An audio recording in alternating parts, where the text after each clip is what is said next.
All right, here we go. Off and run with Chapter 41, Team Approach to Healthcare. So when you guys come in today, Matt, the ALS educator, is going to go over the skills that as a BLS provider, you're allowed to assist a paramedic with.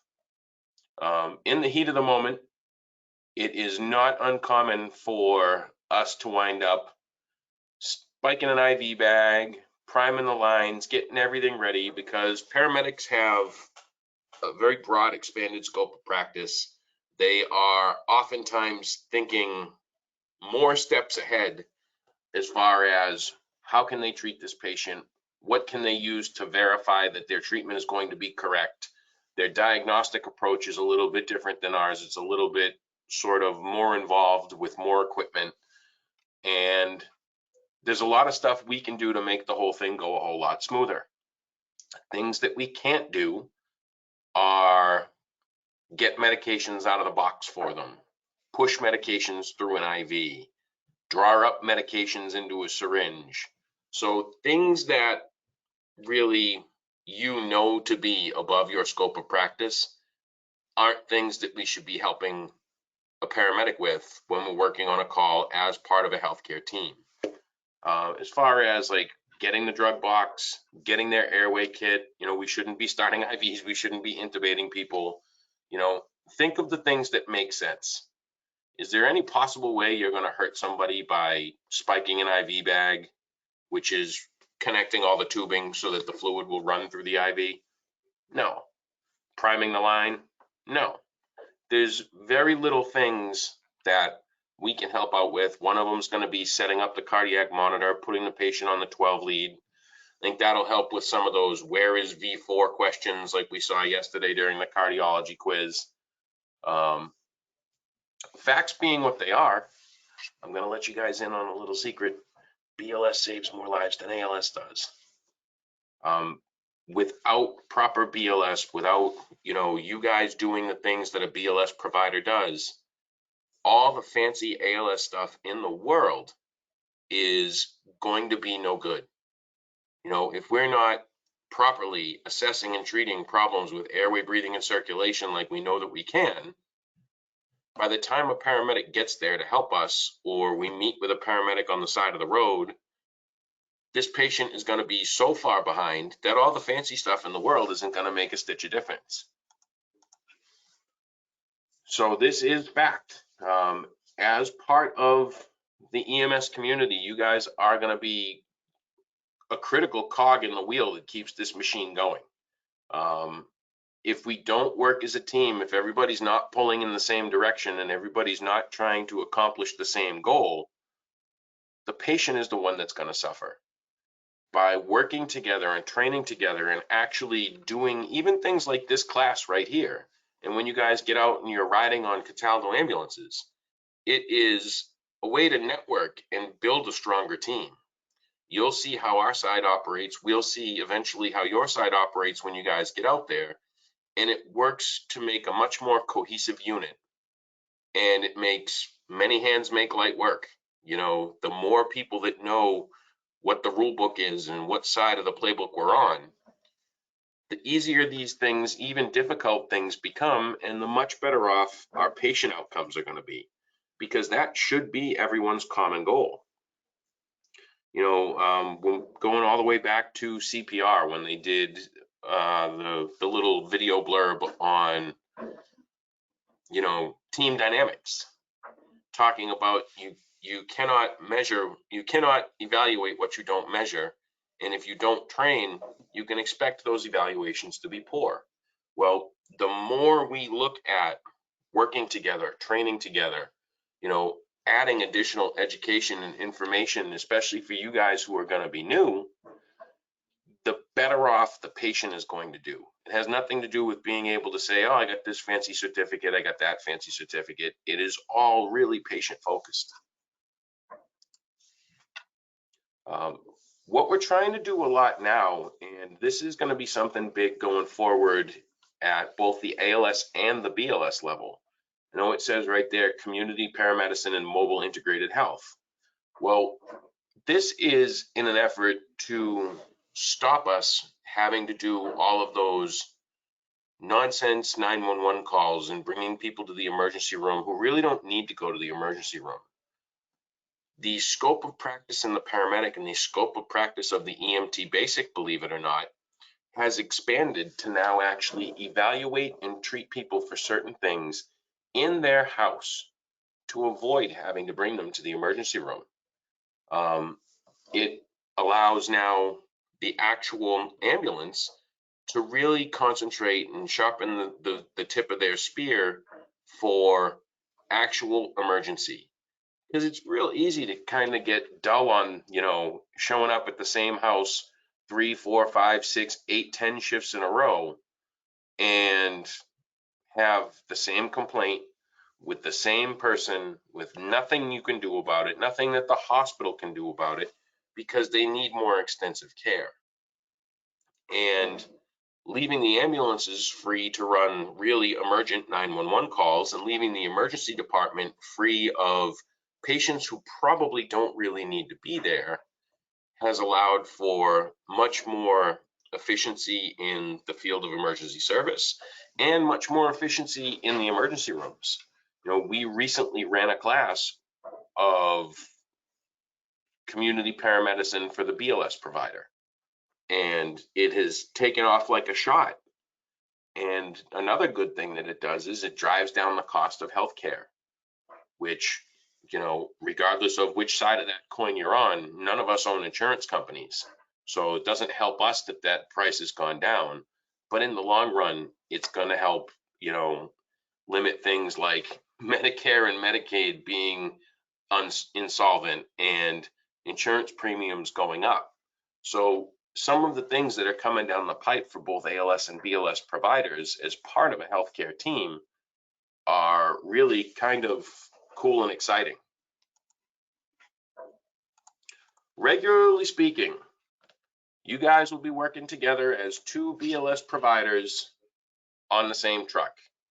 I'm not sure how it's going to be broken up when you guys get out to the road, if you're going to have regular partners, if you're going to have regular date. I don't know how any of that stuff's going to work. But generally speaking, you wind up working with the same people most of the time, and it actually enhances your ability to accomplish the task at hand. I worked with the same partner 48 hours a week for the better part of 3.5 years, and we could run complicated calls without ever even speaking to one another after a period of time. You just get to the point where, you have that consistent interaction with your partner. You know what your teammate is going to be doing, and everything works out great. Now we get into those temporary teams that they're talking about in the next bullet point, and that's a little bit more difficult, right? If you don't know the person you're working with altogether that well, if you're not sure, how they react and respond to certain situations, you don't necessarily know what they're good at. They don't necessarily know what you're good at. So you kind of can wind up stepping on each other's toes. Communication is going to be key. Having a plan before stuff starts getting deep is going to be key if you wind up working with somebody that you're not as familiar with, that you don't have as much exposure with, because you guys don't know what you don't know about each other. And getting in each other's way on scene, all it does is amp up the aggravation, amp up the amount of adrenaline and everything that's rushing around the scene to begin with. So always stay in close communication with whoever it is that you're working with. There are some other things that, we can talk about here for a little. There are some specialized nooks and crannies where, you might find yourself working in a BLS role. Hazardous material, you guys are all going to go through the fire academy here in just a couple of months. So you'll get a bunch more exposure to hazardous materials. There are rescue task force, and even a little bit deeper than that, tactical EMS classes and expectancies for when you're down the road a little bit, providing care as an EMT. This is something that has become more and more necessary.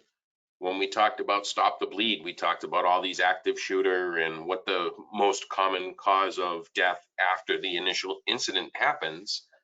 And tactical EMS is one way that that's combated.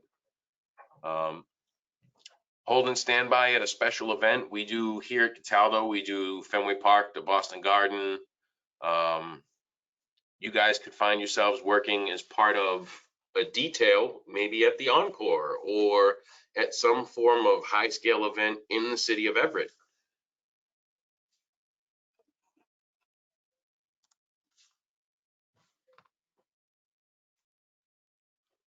So let's talk about the difference here between groups and teams. What do you guys think of when you think of the word group? More people, more than two. More than two, but a group is generally a bunch of individuals, right? They may have the same end goal in mind. They may have the same, training and experience and all that stuff. But when we talk about groups versus when we talk about teams, groups are great for things like mass casualty incidents where you have a lot of patients. You need to go out and accomplish a lot of tasks like triage and treatment and transport, because not every arm of that whole incident is really working together. The triage people are a team, the treatment people are a team, the transport people are a team, but these are all separate groups. They are individuals that are working sort of independently from one another. When we talk about a team, this is that group, that one particular little piece of that puzzle with multiple people in it, but they're all trying to accomplish that same assigned specific goal. If we're just working one patient, we're not really a group, we're a team. That one patient's care and well-being is our goal. If you are involved in some sort of mass casualty incident, the groups are triage, transport, those kinds of things. And whatever group you are assigned to, that is your team. You are trying to accomplish the goal of triage. You are trying to accomplish the goal of treatment. You are trying to accomplish the goal of transport with the people that are around you.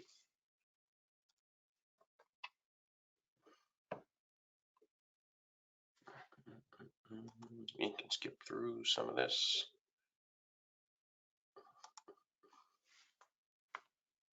So to have a good team, we have to have certain criteria met. That's just period. First of all, you have to have that shared goal. You have to have clear roles and responsibilities. You guys will, as you get a little bit further along, especially, talking like the fire side of things, the fire department is probably the best out of any of the emergency service providers at this whole clear roles and responsibilities thing. Everybody knows the minute they step off a piece of apparatus at a fire scene, what their job is and how to accomplish it. The guy who runs the pump, his job is run the pump. He knows anything and everything about that pump. He could run it backwards, forwards, and twice on Sunday. He's got a clear job. He knows how to do that job, and that's his role and responsibility. Approach even emergency medicine in the same way. That's why I say have a plan, because when stuff is starting to get confusing and starting to get involved and the patient is really looking sick, that's not the time to try and sort of cobble together a string of good ideas and get this patient turned in the right direction. Have that clear understanding about, I'm going to manage the airway. If I'm going to manage airway, I can manage breathing as well. If we wind up stuck at airway and breathing, you're going to have to do X, Y, and Z. And that way, we already have the important stuff managed right out of the box before we ever even set eyes on somebody to decide sick or not sick. Get your general impression, get your level of consciousness, start assessing airway, breathing, and circulation, start treating airway, breathing, and circulation. I know what my piece of that is going to be, which makes your piece of that is going to be the leftovers if I'm hung up at airway and breathing. And we have a pretty cohesive plan at that point to accomplish the roles and responsibilities. Diverse and competent skill sets. What do you guys think they mean when they wave words like that in front of you?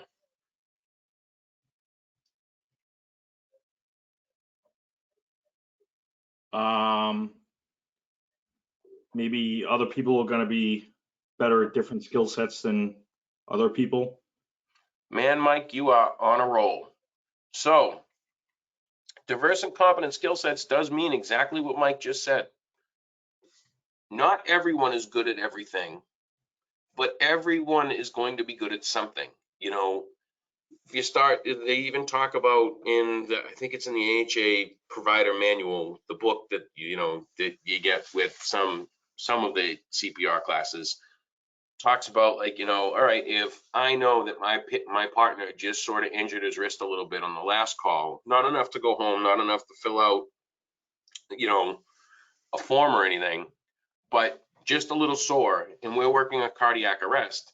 Well, I know the next call that happens to be that cardiac arrest, my partner is probably not going to be a compression machine. So I'm at least going to have to be the one that starts out working the compressions and doing those kinds of things, so that clear roles and responsibilities, knowing what each other is good at, and being able to do a little honest reflection and know what it is that you're good at and what it is that you might not be quite as solid on is really going to be where we're going to earn our keep. That's not to say that just because you're not solid on something today or tomorrow that you can't put in the work and get better at those things, but knowing who's better at what, who to put in what spot, is also something that you guys, within a very short order of your new career, are going to be pros at, because it's impossible to be the number one guy at everything. That's just not a thing. Everybody's got a skill. Everybody brings something to the table. And as long as we put everybody in a position to do well, things will go along and go off without a hitch. As long as we work on this next bullet point. Effective collaboration and communication. Nobody is an island. I've worked with plenty of people who maybe thought that they didn't need to collaborate and didn't need to communicate. But at the end of the day, nobody can accomplish this job by themselves. You have to work as a team, and you have to be willing to give a little and work with your other teammates and have that collaboration and have that communication, regardless of what else is going on. Failure to communicate with the other people you're working with is going to be the most absolutely surefire way to make sure that this patient doesn't have a positive outcome. And then nothing gets changed and nothing improves without supportive and coordinated leadership. Whoever is in charge of the team that is working needs to be bought into this, period. If things are ever going to improve or performance is ever going to get better, which is something we should all shoot for, it needs to be both a top-down and a bottom-up view of it. Everybody has to want the same improvement, or nothing ever gets better. You'll see in your time as EMTs, you'll bump into crusty, rusty old duffers that, that's not the way we've always done it. And this is the way we're going to do it because I said, and I've got 52 years on the job. You know what? Congratulations. But you have to have someone in a leadership role who is constantly evaluating performance of their team to try and make things better, because there's always room for improvement. There's no such thing as, what we do and how we do it is good enough, and this is how we'll do it forever. Because if that was a thing, we'd still be pouring oxygen into people. We would still be doing blind finger sweeps for choking victims, and we'd still be killing people.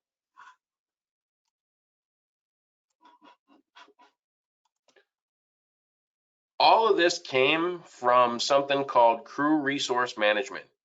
Crew Resource Management actually used to be called Cockpit Resource Management. It came from the Air Force and the airline industry, believe it or not.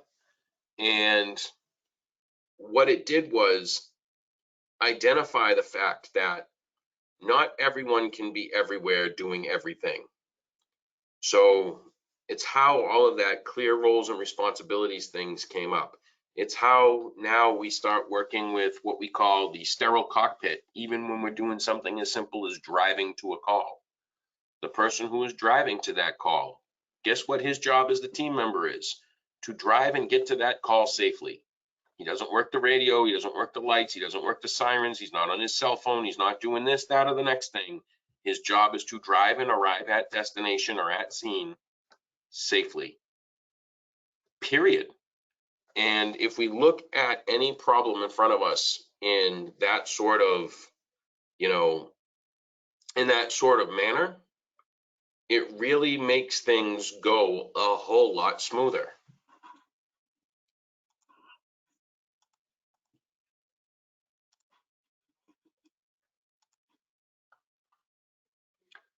So this is sort of what I talked about first. BLS and ALS care cannot exist without each other. People don't become paramedics without being EMTBs first. Throughout the entire interaction of a paramedic with a patient, BLS efforts have to continue, or all of the ALS care in the world is not going to be beneficial to this patient. What do you guys think are some paramedic only skills? IV therapy. So IV therapy, sure. Administer of certain drugs. Yep, administration of certain drugs, absolutely. I mean, if you are, working a anaphylaxis call or a chest pain, and you are in good communication with the paramedic you're working with, you can still continue all of your BLS efforts while they're getting ready to do other things. You guys just have to make sure that you're continuing to talk and know and figure out who's doing what, where, when, why, and how. It's how we make sure that we don't, over medicate people or inappropriately medicate people. So some paramedic only skills that you'll be able to perform are going to be some of that medication administration, will be some of those areas where it is part of your BLS scope of practice. It is part of the BLS continuum of care, but you need to make sure that you manage it appropriately with the person you're working with, because first line treatment for anaphylaxis at both the BLS and the ALS level, guess what it is?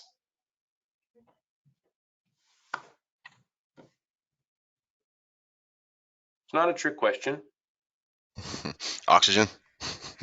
That's going to be one of them. Keep going. Go a little deeper.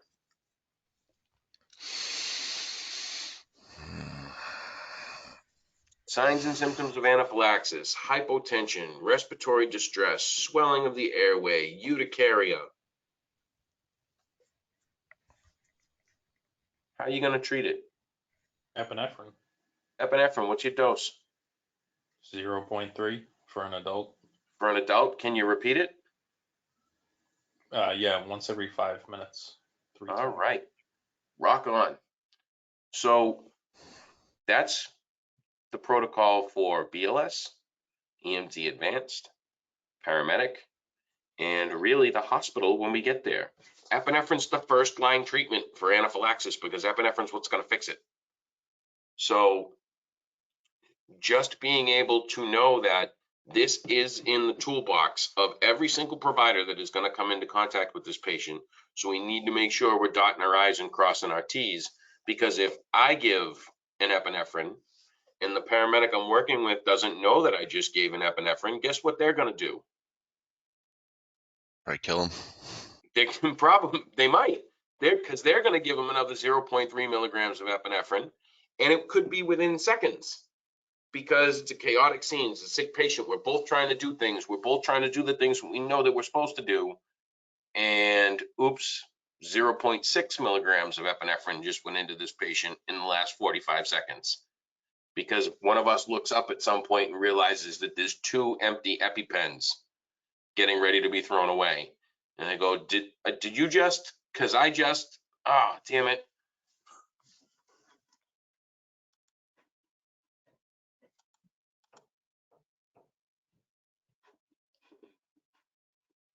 So some of the things that we can assist with.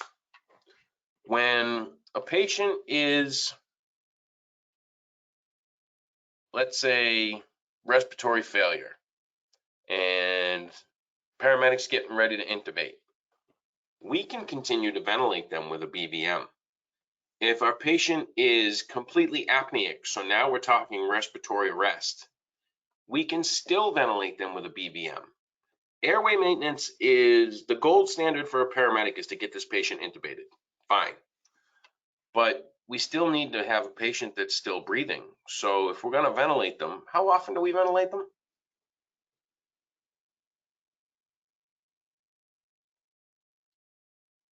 Every 6 seconds. 6 seconds. Every 6 seconds. We're looking 10 to 12 a minute. Perfect. Our job is not going to be to intubate this patient. Our job is going to be to help the paramedic facilitate this intubation and make it go smoother. So can we move the patient around when it comes time to intubate the patient? Sure. Can we assist the patient by maintaining an open airway? Sure. Can we even set up equipment for the paramedic if they ask us to? Yeah, we can get out an ET tube. We can get out their laryngoscope. We can get out the blade that goes on their laryngoscope. As long as you are not a person passing the endotracheal tube through the patient's vocal cords, guess what? Everything else is in play. You can go ahead and help and continue to ventilate through that ET tube and really not be breaking any rules and be doing everything just the way that you are supposed to. The same really goes for vascular access. We're not going to be the one starting the IV. We'll be the one getting the IV bag ready. We'll be the one getting the IV tubing ready. They may tell you to do something like prime a lock. You'll learn about that later on today when you get here. We can still continue to assess and treat our patient. We can still continue to talk to the patient. We can hold them in position or get them in position so the paramedic has the ability to be successful with just one IV attempt. Starting an IV is not an easy task. It takes a whole lot of practice. So we can do the things that we need to do to be that effective second member of that team, pulling in the direction of getting our patient prepped and ready, so that way things go the way that they're supposed to.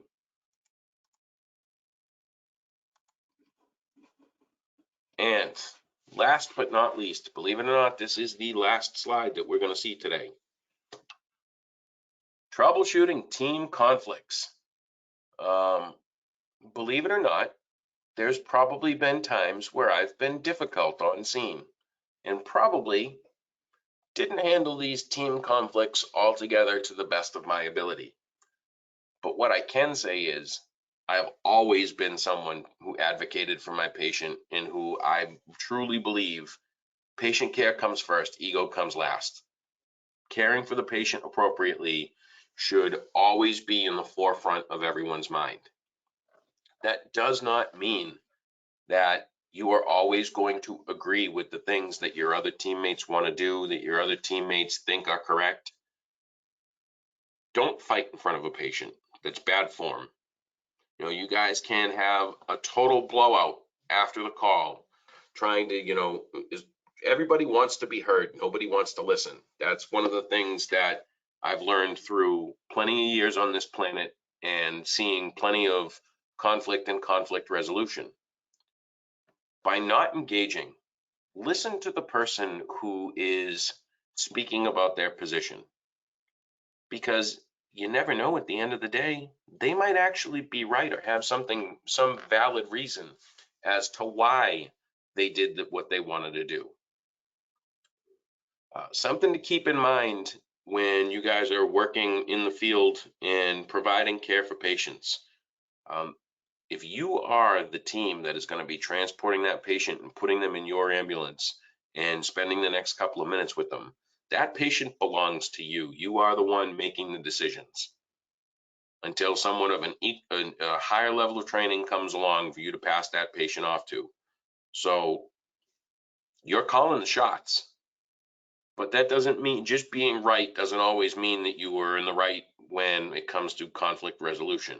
You know, there's sort of gracious winning.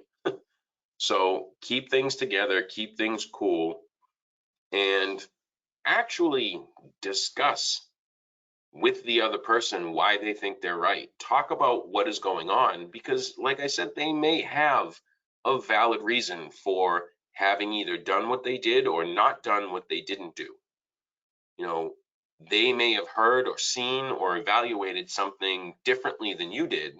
And it doesn't mean they're wrong. It doesn't mean you were wrong. It just means that you guys went in different directions. And the last one on here, choose your battles. Any of you guys out there really good at that? Because I'll tell you, I'm not. This is not my the strongest point of my character, I'll tell you. Choosing your battles means just that. Don't pick fights you can't win. Don't argue with the guy wearing the white hat. That's a tough one, because everybody, when they think they're right, they want to go home on their shield. It's not worth it.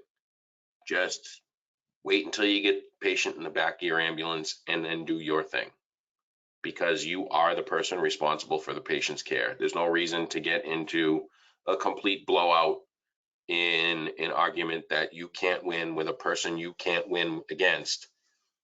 Pick your battles and pick them wisely.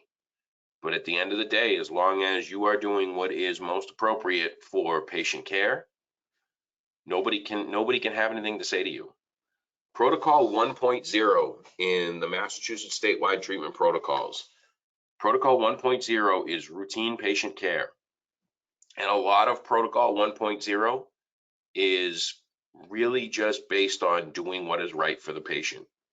So if you are doing what is right for the patient, you can fall right back on Protocol 1.0, the very first one, and say, I did this because I thought it was hand in hand with what was best for the patient and Protocol 1. And that's your shield right there. That is, as long as you didn't do something that was completely and totally grossly incorrect, or do something that, or completely skip doing something that you should have. Protocol 1.0, it's the first one because it's the most important one. Do what is right for your patient.